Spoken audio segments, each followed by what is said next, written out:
नमो नमो वेङ्कटदेवदैवतन्नः श्री श्रीनिवासपरदैवतन्नः श्री श्रीनिवासपरमन्धनन्नः श्री श्रीनिवासपरमार्वतिर्नः श्री श्रीनिवासाय श्रीनिवासाय मङ्गलम् गम्भीरम् महाविष्णुम् शरण्यम् सर्वतोमुखम् नृसिंहम् भीषणम् भद्रम्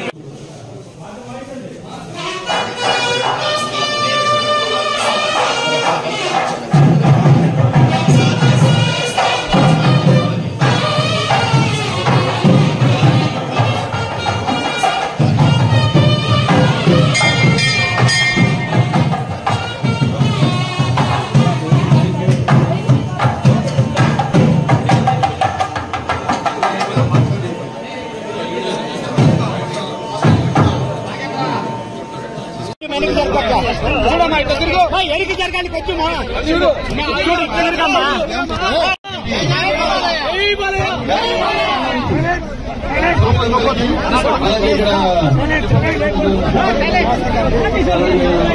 అందరూ కూడా ఇంకా మా చుట్టుపక్కల పోరాట సమితి అధ్యక్షుడు ఇంకా అందరూ ఆర్టీసీ కార్మికులందరూ కూడా నా ఉదయపూర్వక నమస్కారాలు తెలియజేస్తున్నారు.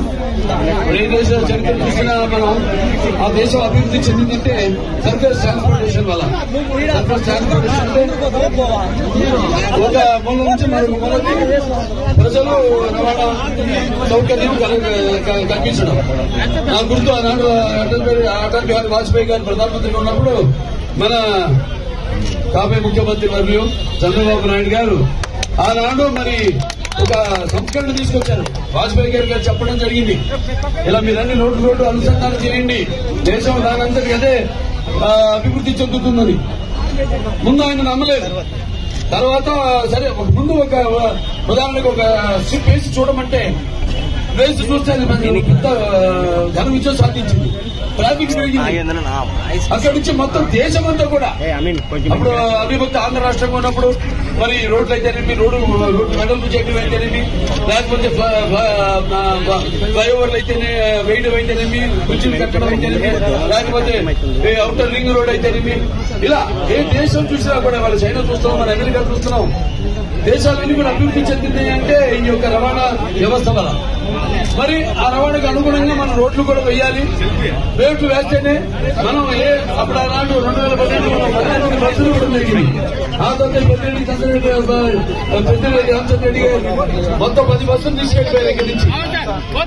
ఆనాడు కోతులు లేని మనం అన్ని బ్రహ్మాండమైన లింక్ రోడ్లు, అన్ని బీటీ రోడ్లు అయితేనేమి, లేకపోతే సీసీ రోడ్లు అయితేనేమి, ఎవరికైతేనేమి బస్సులకి అటు ప్రయాణికులకి ఎవరికి ఎటువంటి ఇబ్బంది కలగకుండా రోడ్లు వేయడం జరిగింది. మనం చూస్తున్నాం ఇప్పుడు ఇవాళ రోడ్లు మరి అతివృష్టి అనావృష్టి కొంచెం వర్షాల వల్ల లేకపోతే అనివార్య కారణాల వల్ల రోడ్లు ఏదైనా దెబ్బతింటే కనీసం అక్కడ గోతులు మట్టి కూడా పూడ్చే పాపానికి పోలేదు ఈ ప్రభుత్వం. దానికే తగిన శాస్త్రి మీరంతా చెప్పారు. అలాగే ఎంతో మంది ఇక్కడి నుంచి కూడా బయట రాష్ట్రాలుగా పక్క రాష్ట్రం బెంగళూరు అయితే కర్ణాటక గడుతుంటారు, గార్మెంట్ వర్కర్స్ అయితేనేమి. అలా ఇవాళ చూస్తున్నాం మన బస్సులు తక్కువ అయిపోయి, ఈ రవాణా తక్కువ అయిపోయి వాళ్ళ ఎలాగైతే ఆటోల్లో ఒక్కొక్క ఆటోల్లో 15-20 మంది ప్రయాణం చేస్తూ వాళ్ళ ఎంతో ఇబ్బందులు పాలవుతున్నారు. అటువంటి పరిస్థితుల్లో మనం ఆనాడు ముఖ్యంగా ఈ యొక్క ప్రయాణ వ్యవస్థకే ముఖ్యమైన ప్రాధాన్యత ఇచ్చి ఆనాడు ఎటువంటి ప్రయాణ అసౌకర్యం జరగకుండా అందరికీ రవాణా సౌకర్యం కలగజేయడం జరిగింది. ఇవాళ మరి చూస్తున్నాం వాళ్ళు చేసిన పాపానికి ఇవాళ ప్రజలు తగిన శాస్తి చెప్పారు. ఇవాళ ఎన్నికల్లో ఇవాళ మీ అందరికీ నా శిరస్సు మంచి ధన్యవాదాలు తెలియజేస్తున్నాను.